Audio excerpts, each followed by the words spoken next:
ರಾಜ್ಯದಲ್ಲಿ ಖಾಲಿ ಇರುವ ಸರ್ಕಾರಿ ಉದ್ಯೋಗಗಳಿಗೆ ನೇಮಕಾತಿ ಪ್ರಕ್ರಿಯೆಯನ್ನ ಪ್ರಾರಂಭ ಮಾಡಲಿಕ್ಕೆ ಆಗ್ರಹಿಸಿ ಅನಿರ್ದಿಷ್ಟಾವಧಿ ಹೋರಾಟವನ್ನ ಮಾಡುವ ನಿರ್ಧಾರವನ್ನ ಉದ್ಯೋಗ ಆಕಾಂಕ್ಷಿಗಳು ಮಾಡಿದ್ರು. ಆದರೆ ಆ ಪ್ರತಿಭಟನೆಗೆ ಪೊಲೀಸರು ತಡೆಯನ್ನ ಒಡ್ಡಿದ್ರು. ಇದನ್ನು ಪ್ರಶ್ನಿಸಿ ಕೋರ್ಟ್ ಮೆಟ್ಟಿಲೇರಿದ್ದ ವಿದ್ಯಾರ್ಥಿ ಸಂಘಟನೆಗಳಿಗೆ ಇದೀಗ ಕೋರ್ಟ್ನಿಂದ ಪ್ರತಿಭಟನೆ ನಡೆಸಲಿಕ್ಕೆ ಅನುಮತಿಯನ್ನ ನೀಡಲಾಗಿದೆ. ಆದರೆ ಕೇವಲ 100 ಮಂದಿಗೆ ಮಾತ್ರ ನೆಹರು ಮೈದಾನದಲ್ಲಿ ಪ್ರತಿಭಟನೆಗೆ ಅವಕಾಶ ಕಲ್ಪಿಸಲಾಗಿದೆ. ಈ ಹಿಂದೆ ಪ್ರತಿಭಟನೆಗೆ ಸಜ್ಜಾಗಿದ್ದ ವಿದ್ಯಾರ್ಥಿ ಸಂಘಟನೆಗೆ ಪೊಲೀಸರು ಶಾಕ್ ನೀಡಿದ್ರು. ಪ್ರತಿಭಟನೆಗೆ ಅವಕಾಶ ನೀಡಿರಲಿಲ್ಲ. ಈ ಹಿನ್ನೆಲೆಯಲ್ಲಿ ವಿದ್ಯಾರ್ಥಿ ಸಂಘಟನೆ ಹೈಕೋರ್ಟ್ ಮೆಟ್ಟಿಲೇರಿತ್ತು. ನಮ್ಮ ಎಎಜಿಯವರ ಒಂದು ವಾದ ಮತ್ತು ಸಂಘಟನೆಯವರ ಪರವಾಗಿದ್ದಂಥ ವಕೀಲರ ವಾದವನ್ನು ಪರಿಶೀಲಿಸಿ ಮಾನ್ಯ ನ್ಯಾಯಾಲಯ ಸುಮಾರು 100 ಜನ ಅಂದರೆ 100 ಮೆಂಬರ್ಸ್ಗೆ ಹುಬ್ಬಳ್ಳಿ ನೆಹರು ಮೈದಾನದಲ್ಲಿ ಪ್ರತಿಭಟನೆ ಮಾಡಲಿಕ್ಕೆ ಅವಕಾಶ ನೀಡಿದೆ. ಪ್ರತಿಭಟನೆ ಮಾಡೋರು ಯಾರು ಅನ್ನುವಂಥವರ ವಿವರಗಳನ್ನು ನಾಡಿದ್ದು ಅಂದರೆ ನಾಳೆ ನಾಡಿದ್ದು 2 ದಿನ ಟೈಮ್ ತಗೊಂಡಿದ್ದಾರೆ. 2 ದಿನದೊಳಗಾಗಿ ಅರ್ಜಿಯ ಜೊತೆಗೆ ನಮ್ಮ ಇಲಾಖೆಗೆ ನೀಡಲಾಗುತ್ತೆ. ಮತ್ತೆ ಮಾನ್ಯ ನ್ಯಾಯಾಧೀಶರು ಈ ಒಂದು ಪ್ರತಿಭಟನೆಯಲ್ಲಿ ಯಾವುದೇ ಒಂದು ಮಿಸ್ಚೀವಿಯಸ್ ಎಲಿಮೆಂಟ್ಸು ಅಥವಾ ಆ ಒಂದು ಕಾನೂನು ಸುವ್ಯವಸ್ಥೆ ಹಾಳು ಮಾಡುವಂಥ ಸಾಧ್ಯತೆ ಇರುವಂಥ ವ್ಯಕ್ತಿಗಳು ಆ ಥರ ಯಾರೇ ಇದ್ರೂ ಅದನ್ನೆಲ್ಲ ಪರಿಶೀಲನೆ ಮಾಡಿ ಯಾವುದೇ ಕಾರಣಕ್ಕೂ ಅಹಿತಕರ ಘಟನೆ ನಡೆಯದ ರೀತಿಯಲ್ಲಿ ಆ ಒಂದು ಪ್ರತಿಭಟನೆಯನ್ನು ನಿಯಂತ್ರಿಸಬೇಕು ಅಂತ ಹೇಳಿದ್ದಾರೆ. ಅದರ ಜೊತೆಗೆ ಯಾರು ಲಿಸ್ಟಲ್ಲಿರ್ತಾರೆ ಅವ್ರು ಮಾತ್ರ ಭಾಗವಹಿಸಬೇಕು. ಲಿಸ್ಟ್ ಹೊರತಾಗಿ ಯಾರೊಬ್ಬರು ಕೂಡ ಭಾಗವಹಿಸಬಾರದು ಅನ್ನುವಂಥ ಬಹಳ ಸ್ಪಷ್ಟ ಸೂಚನೆಯನ್ನ ನೀಡಿದೆ. ನಮ್ಮ ಎಎಜಿಯವರ ಒಂದು ವಾದ ಮತ್ತು ರಾಜ್ಯದಲ್ಲಿ ಖಾಲಿ ಇರುವ ಸರ್ಕಾರಿ ಉದ್ಯೋಗಗಳಿಗೆ ನೇಮಕಾತಿ ಪ್ರಕ್ರಿಯೆಯನ್ನ ಪ್ರಾರಂಭ ಮಾಡಲಿಕ್ಕೆ ಆಗ್ರಹಿಸಿ ಅನಿರ್ದಿಷ್ಟಾವಧಿ ಹೋರಾಟವನ್ನ ಮಾಡುವ ನಿರ್ಧಾರವನ್ನ ಉದ್ಯೋಗ ಆಕಾಂಕ್ಷಿಗಳು ಮಾಡಿದ್ರು. ಆದರೆ ಆ ಪ್ರತಿಭಟನೆಗೆ ಪೊಲೀಸರು ತಡೆಯನ್ನ ಒಡ್ಡಿದ್ರು. ಇದನ್ನು ಪ್ರಶ್ನಿಸಿ ಕೋರ್ಟ್ ಮೆಟ್ಟಿಲೇರಿದ್ದ ವಿದ್ಯಾರ್ಥಿ ಸಂಘಟನೆಗಳಿಗೆ ಇದೀಗ ಕೋರ್ಟ್ನಿಂದ ಪ್ರತಿಭಟನೆ ನಡೆಸಲಿಕ್ಕೆ ಅನುಮತಿಯನ್ನ ನೀಡಲಾಗಿದೆ. ಆದರೆ ಕೇವಲ 100 ಮಂದಿಗೆ ಮಾತ್ರ ನೆಹರು ಮೈದಾನದಲ್ಲಿ ಪ್ರತಿಭಟನೆಗೆ ಅವಕಾಶ ಕಲ್ಪಿಸಲಾಗಿದೆ.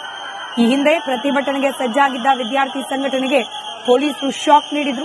ಪ್ರತಿಭಟನೆಗೆ ಅವಕಾಶ ನೀಡಿರಲಿಲ್ಲ. ಈ ಹಿನ್ನೆಲೆಯಲ್ಲಿ ವಿದ್ಯಾರ್ಥಿ ಸಂಘಟನೆ ಹೈಕೋರ್ಟ್ ಮೆಟ್ಟಿಲೇರಿತ್ತು. ನಮ್ಮ ಎಎಜಿಯವರ ಒಂದು ವಾದ ಮತ್ತು ಸಂಘಟನೆಯವರ ಪರವಾಗಿದ್ದಂಥ ವಕೀಲರ ವಾದವನ್ನು ಪರಿಶೀಲಿಸಿ ಮಾನ್ಯ ನ್ಯಾಯಾಲಯ ಸುಮಾರು 100 ಜನ ಅಂದರೆ 100 ಮೆಂಬರ್ಸ್ಗೆ ಹುಬ್ಬಳ್ಳಿ ನೆಹರು ಮೈದಾನದಲ್ಲಿ ಪ್ರತಿಭಟನೆ ಮಾಡಲಿಕ್ಕೆ ಅವಕಾಶ ನೀಡಿದೆ. ಪ್ರತಿಭಟನೆ ಮಾಡೋರು ಯಾರು ಅನ್ನುವಂಥವರ ವಿವರಗಳನ್ನು ನಾಡಿದ್ದು ಅಂದರೆ ನಾಳೆ ನಾಡಿದ್ದು 2 ದಿನ ಟೈಮ್ ತಗೊಂಡಿದ್ದಾರೆ. 2 ದಿನದೊಳಗಾಗಿ ಅರ್ಜಿಯ ಜೊತೆಗೆ ನಮ್ಮ ಇಲಾಖೆಗೆ ನೀಡಲಾಗುತ್ತೆ. ಮತ್ತೆ ಮಾನ್ಯ ನ್ಯಾಯಾಧೀಶರು ಈ ಒಂದು ಪ್ರತಿಭಟನೆಯಲ್ಲಿ ಯಾವುದೇ ಒಂದು ಮಿಸ್ಚೀವಿಯಸ್ ಎಲಿಮೆಂಟ್ಸು ಅಥವಾ ಆ ಒಂದು ಕಾನೂನು ಸುವ್ಯವಸ್ಥೆ ಹಾಳು ಮಾಡುವಂಥ ಸಾಧ್ಯತೆ ಇರುವಂಥ ವ್ಯಕ್ತಿಗಳು ಆ ಥರ ಯಾರೇ ಇದ್ರೂ ಅದನ್ನೆಲ್ಲ ಪರಿಶೀಲನೆ ಮಾಡಿ ಯಾವುದೇ ಕಾರಣಕ್ಕೂ ಅಹಿತಕರ ಘಟನೆ ನಡೆಯದ ರೀತಿಯಲ್ಲಿ ಆ ಒಂದು ಪ್ರತಿಭಟನೆಯನ್ನು ನಿಯಂತ್ರಿಸಬೇಕು ಅಂತ ಹೇಳಿದ್ದಾರೆ.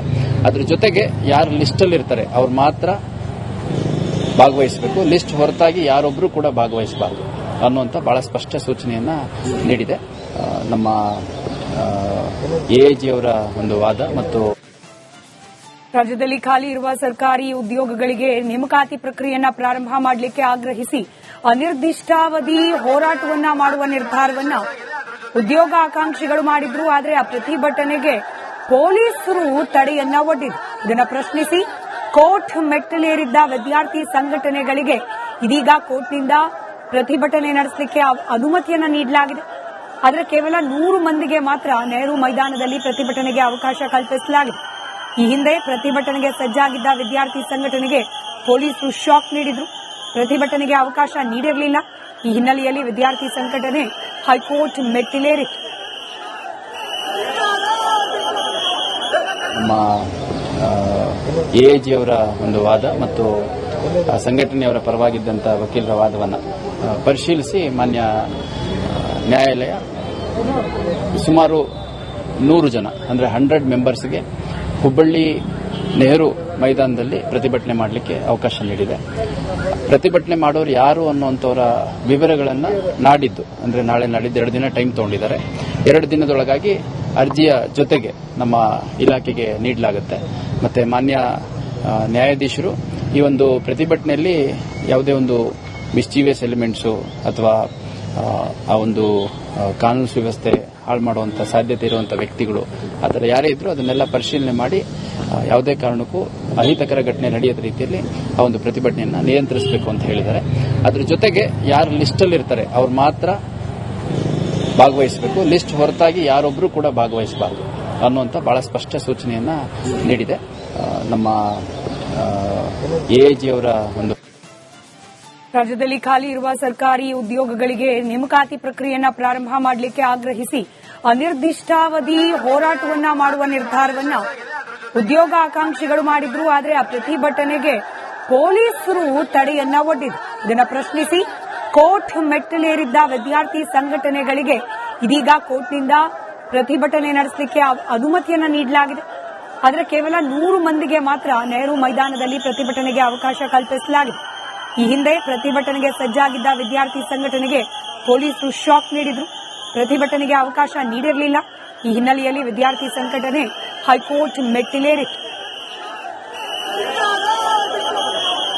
ನಮ್ಮ ಎಎಜಿ ಅವರ ಒಂದು ವಾದ ಮತ್ತು ಸಂಘಟನೆಯವರ ಪರವಾಗಿದ್ದಂಥ ವಕೀಲರ ವಾದವನ್ನು ಪರಿಶೀಲಿಸಿ ಮಾನ್ಯ ನ್ಯಾಯಾಲಯ ಸುಮಾರು 100 ಜನ ಅಂದರೆ 100 ಮೆಂಬರ್ಸ್ಗೆ ಹುಬ್ಬಳ್ಳಿ ನೆಹರು ಮೈದಾನದಲ್ಲಿ ಪ್ರತಿಭಟನೆ ಮಾಡಲಿಕ್ಕೆ ಅವಕಾಶ ನೀಡಿದೆ. ಪ್ರತಿಭಟನೆ ಮಾಡೋರು ಯಾರು ಅನ್ನುವಂಥವರ ವಿವರಗಳನ್ನು ನಾಡಿದ್ದು ಅಂದರೆ ನಾಳೆ ನಾಡಿದ್ದು 2 ದಿನ ಟೈಮ್ ತಗೊಂಡಿದ್ದಾರೆ. 2 ದಿನದೊಳಗಾಗಿ ಅರ್ಜಿಯ ಜೊತೆಗೆ ನಮ್ಮ ಇಲಾಖೆಗೆ ನೀಡಲಾಗುತ್ತೆ. ಮತ್ತೆ ಮಾನ್ಯ ನ್ಯಾಯಾಧೀಶರು ಈ ಒಂದು ಪ್ರತಿಭಟನೆಯಲ್ಲಿ ಯಾವುದೇ ಒಂದು ಮಿಸ್ಚೀವಿಯಸ್ ಎಲಿಮೆಂಟ್ಸು ಅಥವಾ ಆ ಒಂದು ಎಲ್ಲ ಪರಿಶೀಲನೆ ಮಾಡಿ ಯಾವುದೇ ಕಾರಣಕ್ಕೂ ಅಹಿತಕರ ಘಟನೆ ನಡೆಯದ ರೀತಿಯಲ್ಲಿ ಆ ಒಂದು ಪ್ರತಿಭಟನೆಯನ್ನು ನಿಯಂತ್ರಿಸಬೇಕು ಅಂತ ಹೇಳಿದ್ದಾರೆ.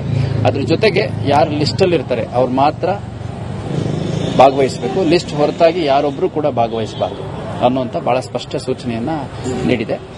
ನಮ್ಮ ಎಎಜಿ ಅವರ ಒಂದು ರಾಜ್ಯದಲ್ಲಿ ಖಾಲಿ ಇರುವ ಸರ್ಕಾರಿ ಉದ್ಯೋಗಗಳಿಗೆ ನೇಮಕಾತಿ ಪ್ರಕ್ರಿಯೆಯನ್ನ ಪ್ರಾರಂಭ ಮಾಡಲಿಕ್ಕೆ ಆಗ್ರಹಿಸಿ ಅನಿರ್ದಿಷ್ಟಾವಧಿ ಹೋರಾಟವನ್ನ ಮಾಡುವ ನಿರ್ಧಾರವನ್ನ ಉದ್ಯೋಗಾಕಾಂಕ್ಷಿಗಳು ಮಾಡಿದ್ರು. ಆದರೆ ಆ ಪ್ರತಿಭಟನೆಗೆ ಪೊಲೀಸರು ತಡೆಯನ್ನ ಒಡ್ಡಿದ್ರು. ಇದನ್ನು ಪ್ರಶ್ನಿಸಿ ಕೋರ್ಟ್ ಮೆಟ್ಟಿಲೇರಿದ್ದ ವಿದ್ಯಾರ್ಥಿ ಸಂಘಟನೆಗಳಿಗೆ ಇದೀಗ ಕೋರ್ಟ್ನಿಂದ ಪ್ರತಿಭಟನೆ ನಡೆಸಲಿಕ್ಕೆ ಅನುಮತಿಯನ್ನ ನೀಡಲಾಗಿದೆ.